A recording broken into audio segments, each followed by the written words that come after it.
Hello and welcome to McIver's Grant Public Library's Storytime Tuesday.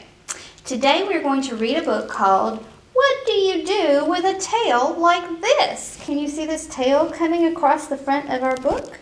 And can you see the words following the tail? I like it when they do that with words.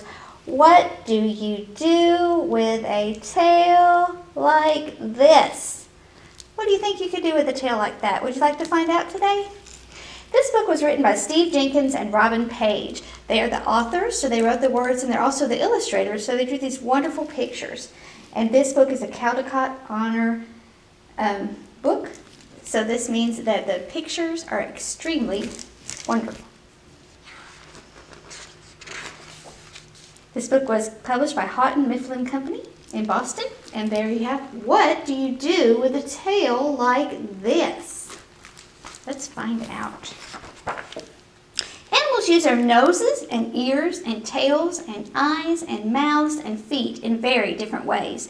See if you can guess which animal each part belongs to and how it is used. At the back of the book you can find out some more information about these animals. What kind of animal is this right here? Can you tell me? Can you say out loud what kind of animal is that? And there's those wonderful illustrations, and see how they've cut the papers out? There's different colored papers. It's a collage. I like collages. So this is a fish, isn't it? Can you see his big mouth and his little bitty hole for his nose and his big eyes? Let's find out what he uses his eyes and his mouth and his nose for. And let's find out about some other animals too. What do you do with a nose like this? Look at all these different noses. I want you to put your finger on your nose and tell me, what do you do with your nose? What do you do with your nose? You smell, don't you? You sure do. What about this nose? What kind of animal do you think that belongs to? Or this? Or this? Or this? Or this? What kind of animals are these? Can you name some of them just by looking at their nose? I bet you can. Let's find out what happens. If you're a platypus, you use your nose to dig in the mud. There's a platypus, and there's a platypus's nose. Do you dig in the mud with your nose? You don't dig in the mud with your nose, do you? If you're a hyena, you find your next meal with your nose. And there's a hyena nose. I thought it was a dog. When we were talking about it, but that's a hyena nose. If you're an elephant, you use your nose to give yourself a bath. Look at that elephant giving himself a bath with his nose. If you're a mole, you use your nose to find your way underground. Look at the mole's nose. That looks way different, doesn't it? Let's look back at that when it was bigger. Look at the end of that mole's nose. And if you are an alligator, you breathe through your nose while you're hiding in the water. See how his nose sticks up out of the water? He can smell above the water. Let's see. See how his nose is right on top of his mouth? So he can just hold that part up out of the water, and animals don't see him so much. Let's find out what else happens with animals. What do you do with ears like these? I see all different kinds of ears. Can you see all different kinds of ears? What is that? That's kind of interesting. What is that? Can you name some of these animals just from these parts of their bodies? Let's find out what they do with their ears. If you're a jackrabbit, you use your ears to keep yourself cool. Have you ever used your ears to keep yourself cool? What do you use your ears for? What do you use your ears for? You listen with your ears, don't you? You can hear things. If you're a bat, you can see with your ears. They move through the air by the sound, don't they? By the sound of the things that are around them. If you're a hippopotamus, you close your ears when you're underwater.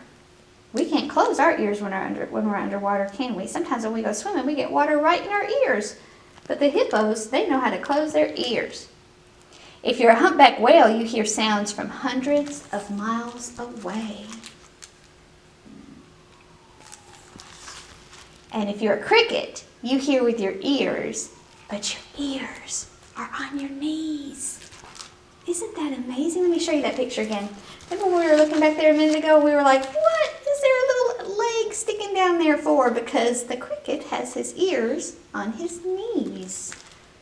That's pretty interesting. What do you do with a tail like this? Look at all those different kinds of tails. What do we do with our tail? We sit down on it most of the time, don't we? That's what we do with our tail. What kind of tail might that be? Or that be? Or that be? Or that be? What kind of tail would this be? Can you name some of the animals just by their tails? I bet you can. I bet you've already named a bunch of them. If you're a giraffe, you brush off pesky flies with your tail. Can you brush off a pesky fly with your tail? We use our hands, don't we? If you're a skunk, you lift your tail to warn that a stinky spray is on the way. Oh. If you're a lizard, you break off your tail to get away. Have you ever seen that? Have you ever seen a lizard that breaks off their tail? See how it's in two pieces? And then the tail that's on the ground kind of wiggles.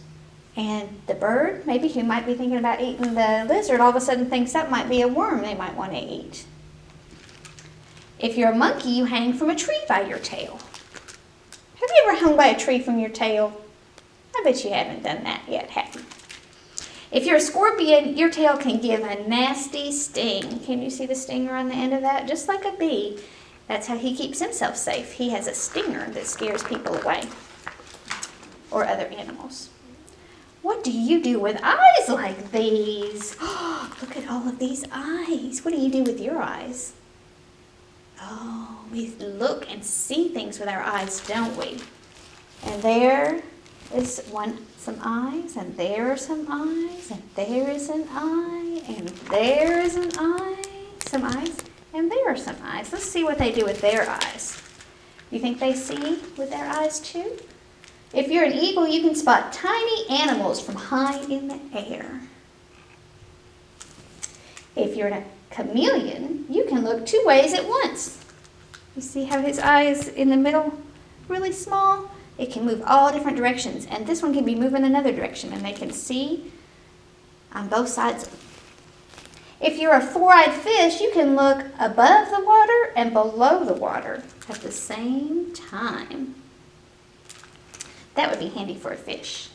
If you're a horned lizard, you can squirt blood out of your eyes. Oh my goodness, I wouldn't want to squirt blood out my eyes.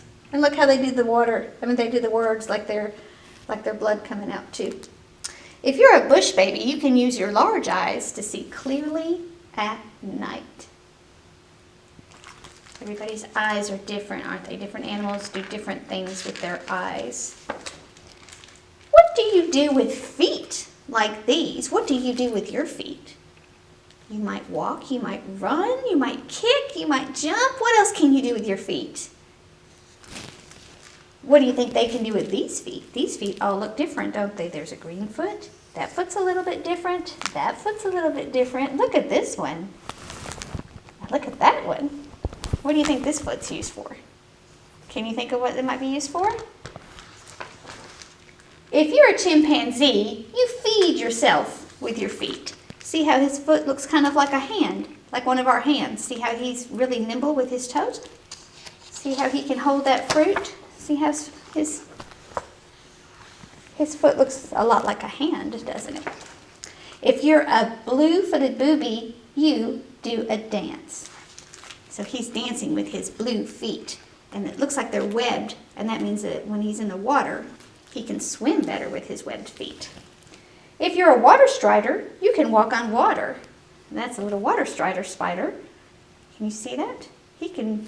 His feet are so small, he can balance on top of that water tension, and he can be on top of the water. If you're a gecko, you can use your sticky feet to walk on the ceiling. Have you ever walked on the ceiling? Wouldn't that be fun? If you're a mountain goat, you can leap from ledge to ledge with your feet. That's a lot of different ways to use different feet, isn't it? What do you do with a mouth like this? Oh, there's our friend the fish. Let's find out what he does with his big mouth. Oh, and that's a funny mouth. Oh, what is that? What do you think about that? What about that big long mouth? You want to find out what they do? What do we do with our mouth? We do a lot of things with our mouth, don't we? We talk. Miss Vanessa's talking with her mouth right now. Sometimes we eat with our mouth, don't we? We can taste things with our tongue. That's in our mouth. What else can we do with our mouth? We can breathe, can't we? We talked about the nose smelling, but we can breathe out of our nose and our mouth too. What can they do with their mouths? Let's find out. If you're a pelican, you can use your mouth as a net to scoop up fish. He's got a big scoop right there under his mouth, and he just scoops up the fish in the water with his mouth. If you're a mosquito, you can use your mouth to suck blood. Oh, I don't like mosquitoes. I don't like it when they use their mouth to suck blood on me. If you're an egg-eating snake, you can use your mouth to swallow large eggs larger than your head. You see that snake? See how big his mouth is? He can take his jaws and unhinge them so that he can eat something so big that he can just swallow it down into his tummy. If you're an anteater, you can capture termites with your long tongue. So there is that long nose we were looking at before, and he has an even longer tongue that he just slurps out there and sucks up some ants. And if you're an archer fish, you can catch insects by shooting them down with a stream of water. I didn't know some fish did that. Did you know that some fish did that? They squirt water out of their mouths to catch bugs. I think, see how big his mouth is too? He'll be able to open it pretty wide to catch a bigger bug. And here in the back is all kinds of information on all of those same animals.